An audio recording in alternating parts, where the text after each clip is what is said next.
next presentation is by University. Good afternoon. My name is Mega, and I am a second year PT student, and I am the alumni supervisor clinic coordinator. So I schedule the supervisors for our clinic. I'm going to be talking about a new student orientation. So in the past years, what we've been doing is that when the incoming students, they come in for their summer or their fall semesters, their first time, we individually take them to the clinic and we give them a tour. We tell them what's expected of them. For our class, it didn't seem to work that well. A lot of us, half of our class didn't know that we had a basement in our clinic until we went there. So it wasn't very, the continuity wasn't very much evident there. So what we tried was this past summer, we made a PT1 summer orientation. So as soon as the PT1s came in for their first week of class, what we did is we went through the overview of how the clinic is run, their responsibilities and duties, and other opportunities. As we told them that there's a student board and how you can get more involved. And we basically did a video tour of the clinic, basically showing them where all the supplies are, that there's a basement that we have, and that's where the laundry is, and the hydroculator is all. And then what we did is we did a survey at the end to see if the students, once they went into the clinic for the first time, how prepared did they feel after our orientation. And we got very positive reviews. A lot of them felt like they were competent enough after they went to the clinic for the first time. And then we did the same thing again in the fall, except now we gave them a more detailed overview of what is expected of them.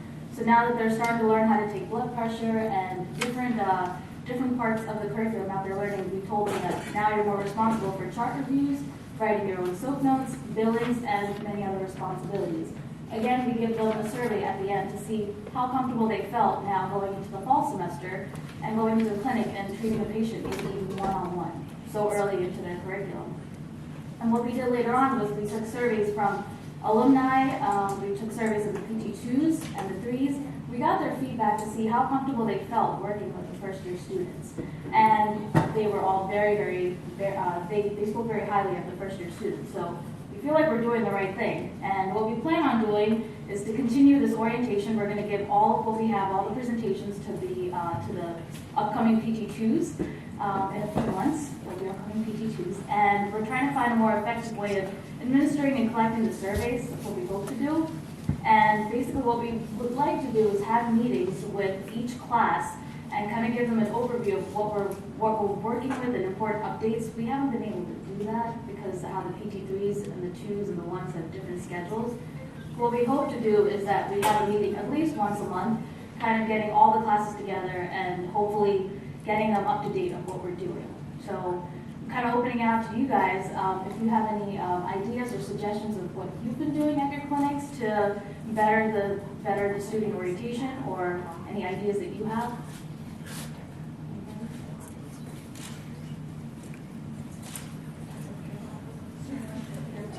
Okay, and that's fine. No, wait. Okay. I'm Becca. I'm the Health and Wellness Coordinator. I'm a PT at PT2. I'm Kyle. I'm a PT1, also Health and Wellness Coordinator. So the coordinator position is sort of, it's not quite defined what our role is yet. We're kind of making it up as we go. What we are responsible for is re-examining our patients and discharging them and making sure that gets scheduled. And we're also trying to outreach to the community on how we can continue health and wellness in Chester. So far what we've tried with re-evals is we have an Excel sheet that once you type in the initial eval date, 4 re-eval dates pop up. And you can keep refreshing that so you see when they should be re-eval. Then we have bi-monthly chart reviews where we take half of our caseload at least once a month, go through it like a grand round with our board and look at the case, look what they're doing. If they need to be progressed, if they need to be discharged, if they're not showing up, how do we get them back? And then we also give them a satisfaction survey right now. And some of the things we're planning, or we're going to try to work on more. We're trying to get more consistency and efficiency within our own role and just within our operations in the clinic. And one of the things we're looking into possibly doing is just having a checklist for ourselves, just so we know everything is done, everything gets completed in the order that we're trying to. And another thing, Mega kind of referenced it, is just communication within our student board and with the student volunteers. Because sometimes if we do change something, even if it's a great idea, we change it as a student board, and the student volunteers, they might have 3 weeks in between one visit and the next, and they don't know exactly what changed. It might be new or it might just be different.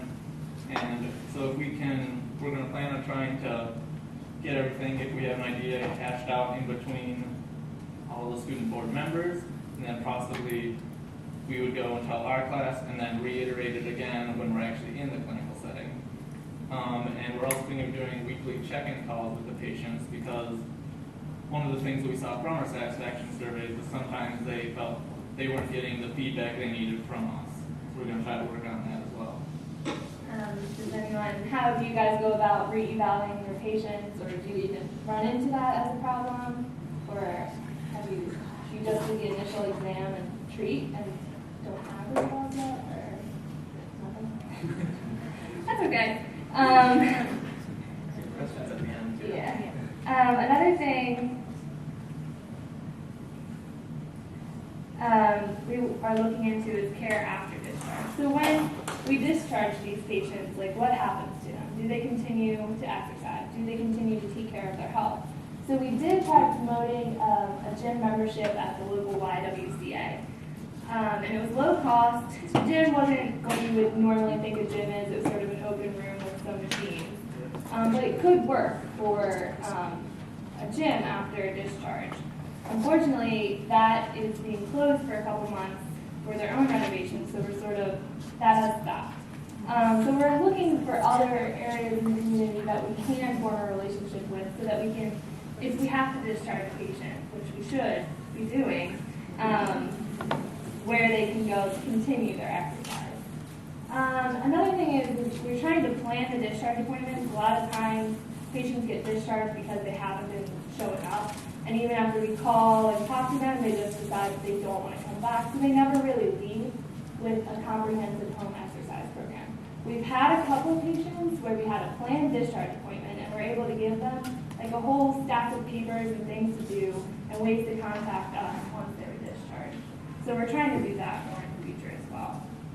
And yeah, like Becca said, we're going to be looking into more sites around the area that have a gym that we could have our patients be going to after they get discharged. But we're kind of still in the research phase of that. And like she said, with discharge, we're hoping then we can more actively have a home exercise program on our last visit with them, show them it, tell them how to do everything, and then possibly talk about their home more and focus a lot more on what they're going to be doing. Because sometimes it feels like it's just their last session and then they're done. Yeah, so we're going to work a little harder on that. And we also just brought up an idea that we're not sure of its feasibility or anything, because we just thought of it this week.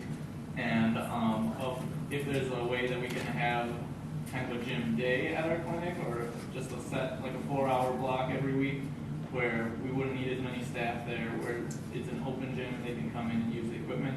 But again, we just came up with that, and there could be liability issues. We don't know what staff would be needed, so we'll look into that.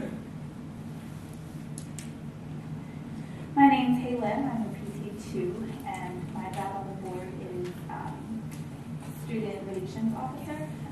So I make sure that the clinic is staffed sufficiently with our students. So in the past, actually currently with the PC3s, what they're doing is they're using sign-up sheets to allow students to sign up for certain days at the clinic. The good thing about our program is that usually in every semester there is a class that requires you to go to the clinic at least 3 times, which equates to about 9 hours. So that really helps staff the clinic, so that I don't have to run around trying to, grab somebody to go to the clinic that night. So that's what they've been doing, and the issues that we encountered was that sometimes before midterms or finals, it was really hard to get students to come because they really want to study for those times, and inconsistent staffing was an issue, and also inconsistency of patient care. So for our class, what I decided to do was schedule the patients alphabetically. So I would make sure that there are at least 3 students from our class there each night. And so that would fulfill their 9-hour requirements, and I would allow them to switch days if they have a scheduling conflict. So we tackled the issue of inconsistent staffing, but we still had inconsistencies in our patient care. So the incoming threes started a great, idea about how to tackle inconsistencies in patient care. So Daria is going to talk about what the ideas are now. Hi, I'm Daria Perda. I am a PT1 and I am the clinic coordinator of my class. So like Caitlin said, we've had a couple problems with scheduling, and we have come up with dividing our class into 3 teams. So coming into the next semester, it's about 30 students. We're going to divide it into 3 teams of 10. And for each of the 4 nights we're open per week, we're going to schedule 2 students per team. So then when a patient calls in to schedule, they're going to be assigned to a specific team. So it's not just going to be, any time that they want to come in, they're going to be scheduled to, say, Team A. And then bi-weekly or tri-weekly, we're not sure yet, the students on, say, Team A is going to meet and talk about, that patient with the faculty supervisor on how to treat this patient and how to progress the patient. Because that's been one of our problems that, since you're not there every week, you don't see the same patient, so you don't see them progress. So it's kind of hard to progress them yourself at the clinic. So we think if we have bi-weekly or tri-weekly meetings, we can really benefit the patient and also benefit our learning experience, because it's not just about the patient care, but it's also about, our experience in the clinic.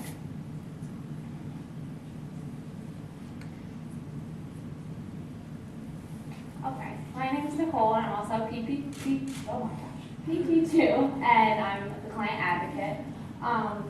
So not much has changed as the client advocate position. That's why I don't have a past future, but we're just trying to enhance on our client scheduling. So the major change that we implemented was having set secretaries that are on predetermined nights. That way they are familiar with the patients that come in. The secretaries were interviewed and had to go through application process, and they are pre-PT students. So they are volunteering and they help out. So we are working a lot more alongside them to try and coordinate when patients are coming in. That way there's not 6 patients coming in at 4:30 and then no patients coming in at 5:30, and the clinic is hectic and nobody knows what to do and it's just crazy. So we've also implemented having 1 eval per hour, and 1, if there's any re-evals, we try to keep those to an hour. We try to keep them only 1 on one night because they do take a little bit more amount of time, and if it's a busy night, it's just really hectic with student scheduling. In addition to that, we work a lot alongside the student scheduler to make sure, to try and keep, if it's Monday's a busy night, try and keep the patients come on those nights, and then once a new patient comes in, we try to schedule the eval on a Tuesday. But to move forward with Daria's plan, we use the Google Calendar a lot, and the Google Calendar has different colors, so we want to be able to code the different teams. That way we can schedule the patients efficiently with the teams. And then in scheduling evals and the teams, whatever teams their patients are getting discharged, we can add on to those. That way the same teams are getting the same amount of patients, and so it's fair for all students. Does anybody have any suggestions for client scheduling? I know we have a cell phone that I carry. It's part of the clinic. I do want to get business cards or something to hand out to the patients prior to say, during this hour, like leave a voicemail on the phone, and then during these hours, call the clinic directly, because they can speak to someone immediately with the secretaries. But I don't know if anyone else has any suggestions how they handle contacting patients or clients, like especially new patients for evals or anything like that. Anybody have any questions? Okay.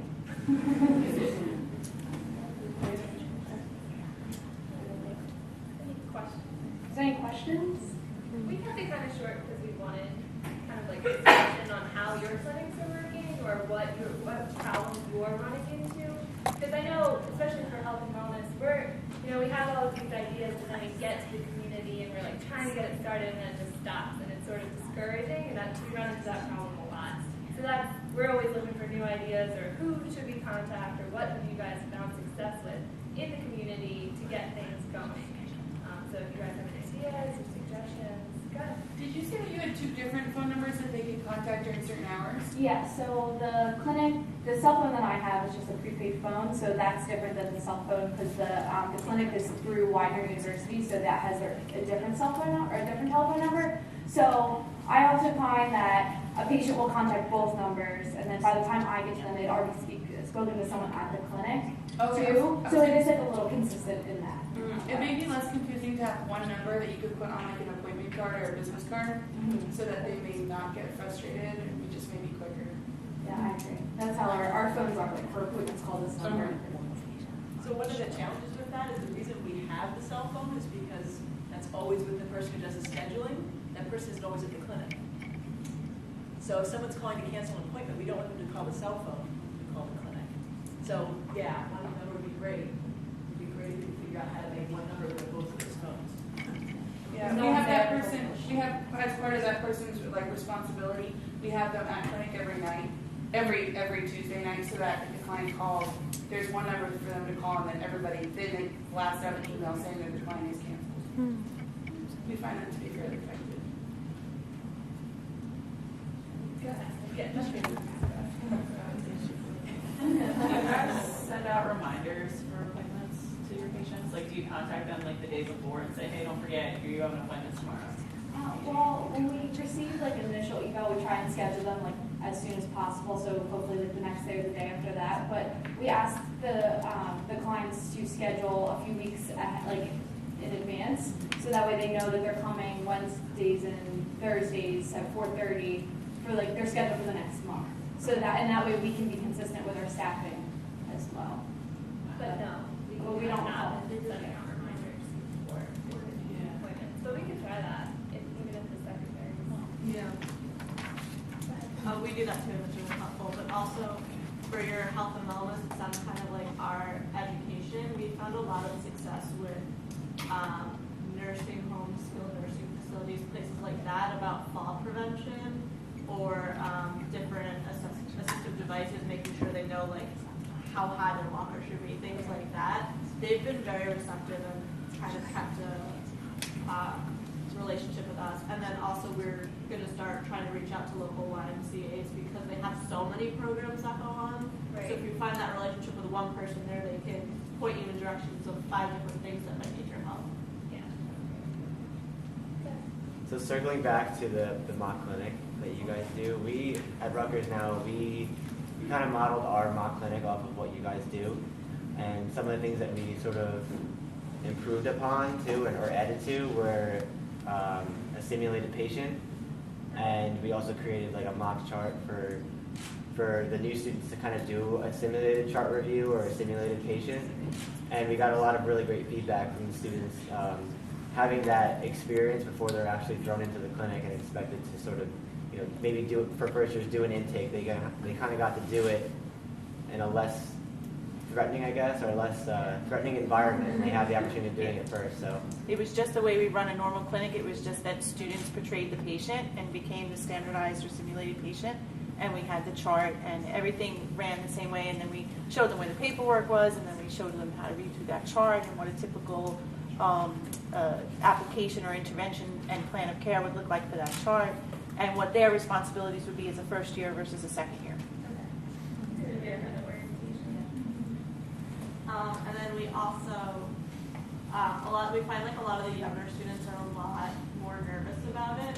So we give them that opportunity in the fall, if they're not ready to treat yet, to come in and just observe clinic for a night. And we found that really helpful. I know like one of my best friends was younger, and she came in, she was like ready to go the next week if you wanted her. But just to see it in action and understand that, like her peers are doing it with a real client, has made it really helpful.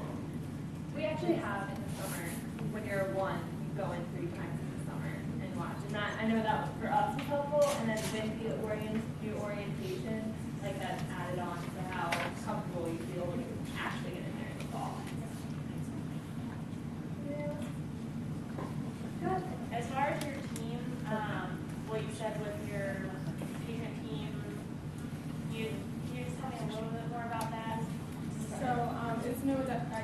that we're going to actually start in May because the twos go out in April. So we're starting in May, and we have 30 students, like I said, that is going to be 3 teams of 10. So we're open 4 days a week. So 2 students from each team is going to treat each night. So it'll be 6 of us each night. And then, they'll rotate within themselves of who's on every night. Well, the student scheduler will schedule them, but it'll just rotate when you go. So you'll be with the same 2 every time we treat. And then we're going to bring all the teams back together to go over the patient caseload. So they'll sit down together so that everyone's on the same page of, Team A is treating these 5 patients, and this is what these 5 patients look like, and this is what we want to do, and this is what they have done, just so everyone's on the same page so that when they do come to the clinic, they know what to expect. Because right now that's kind of a problem. You go to the clinic and you're just handed a chart, and this patient's coming in a half hour, and you have to read what this patient has going on, and it's kind of a little bit of a struggle. So we think if we have those bi-weekly meetings that everyone can be on the same page of what to expect when they're going to work that night. So the patient is with the same team every time? Yeah. And So is the team in each scheduling block the same, or does whatever patient come in? So we're all there from 4 to 7, from Monday through Thursday, and either the client scheduler or the secretary is just going to schedule that patient to a specific team. So when they come in, they're going to be working with whoever's team A on that night. So whether it's 4:30 or 5:30, we really haven't worked those kinks out yet, but they're just going to be assigned to a specific team. Does that better answer your question? And let me just interject, we are just trying this, piloting this, that they're generating. So if anybody has any experience doing this and has, hey, watch out for this, please let them know. Because we'll tell you next year how it actually plays out in real life, because we haven't done it yet. But the big challenge was that, when all 3 classes are here, we basically have 150 students that could be up in the clinic. Our caseload's about 15, 18 right now of different clients that come 2 times a week, Monday, Tuesday, Wednesday, Thursday. So it's kind of a toss-up, which client gets matched up to which student that happens to be there that night. And so we're trying to whittle that down a bit to say, all right, 5 or 6 clients could be assigned to a particular team, and when all 150 are back, well, now we've narrowed it down to 50 students instead of 150. And if we tier it with 3s mentoring 2s, mentoring 1s, that even helps a little bit better. And then how can we link this didactically back to some grand rounds with our faculty on staff during the day, perhaps over lunch, meeting with the team for an hour, and troubleshooting, clinical decision making. How are you going to best progress this patient?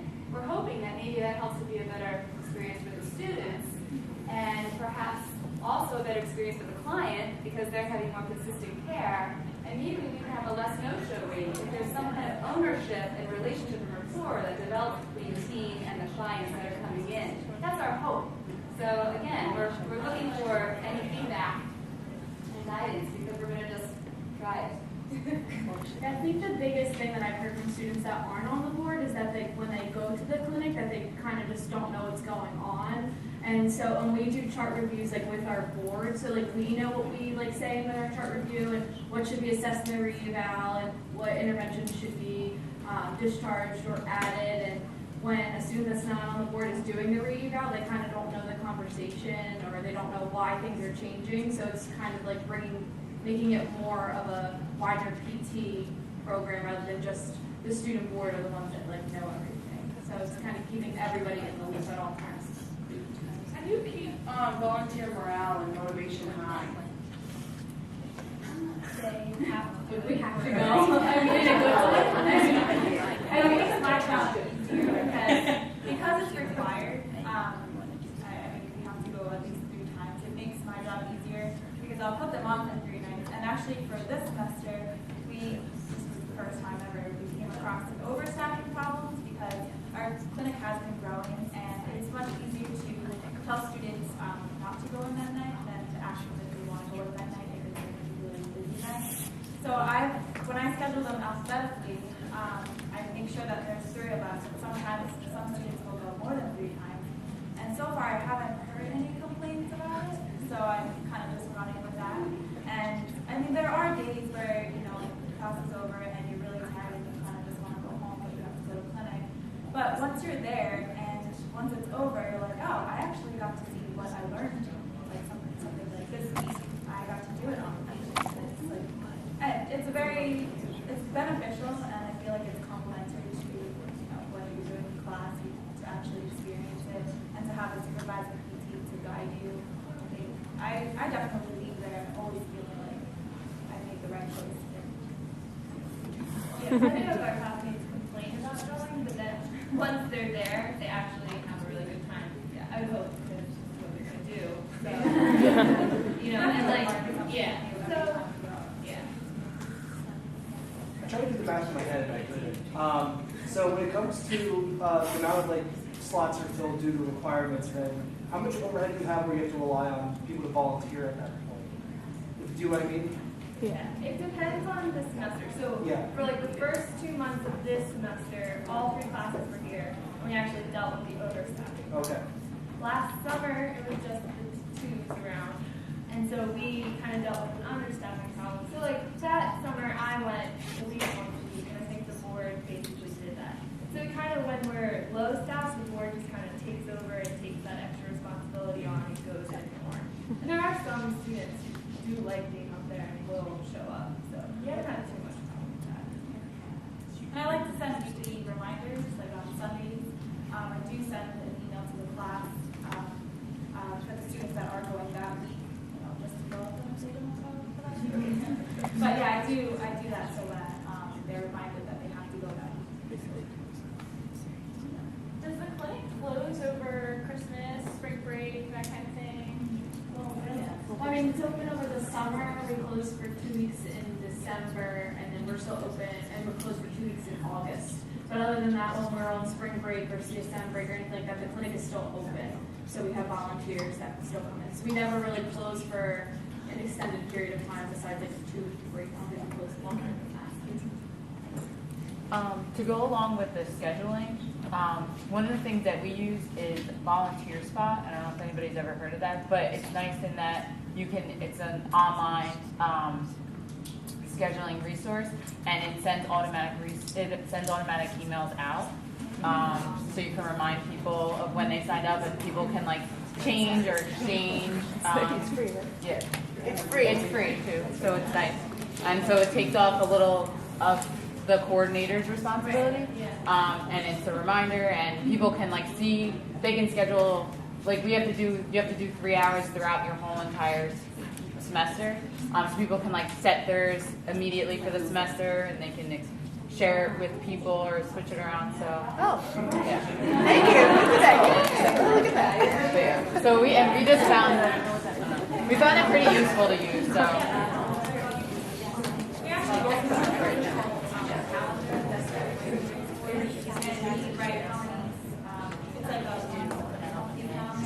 And Brian actually updates so many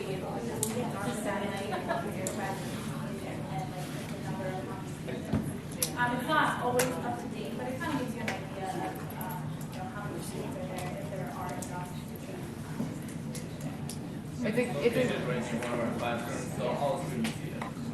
It's also a good way for like the board, because we'll send out emails like if we see, because we want to have like at least like 3 or 4 first years and second years. So like if you see the second years are lacking, send out an email, just be like, hey, I don't know if anybody's looked, but we need some second years. And so it's a way to the board to keep track and something like that.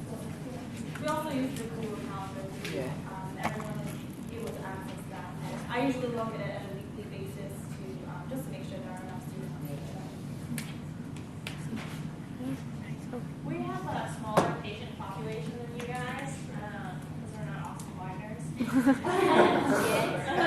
But what we're seeing is that we have more students that need volunteer time than we have patients. So the importance that I think should be placed highest is the continuity of care for the patient. So how do you balance, I guess maybe somebody else who doesn't have the awesome burgeoning program that you do, like balancing continuity of care with volunteer? Does that make sense? I think think that's kind of what we're trying to address with Darius. Yeah. And also, like if there's only like 3 patients on, but there's 6 of us there, we'll pair up into teams. So 2 people will be treating 1 patient. We just kind of work together so that the patient's still getting great care, and we're also, still hands-on too. We kind of partner up and just work with 1 patient if there is an overstaffing. Of those 2 students that are working with the patient, you wanted to work with them before? Or That's what we're hoping for with their new plan. Because I remember doing my first eval, and then not seeing that person for maybe like a month and a half, and then maybe 2 months out, I find out that the person isn't there anymore. Like I remember being a little upset about it because I wish I would get her all there, like making sure that they were presented appropriately and things like that. So we're trying to resolve that by having teams go in, having 5 patients to your. And we only have time for one more question, and then we can even close it now. So we can still have a chance to talk and mingle and all those kind of things, and we're coming all back together. There's some cookies in the back. We have just a few more things wrapped up.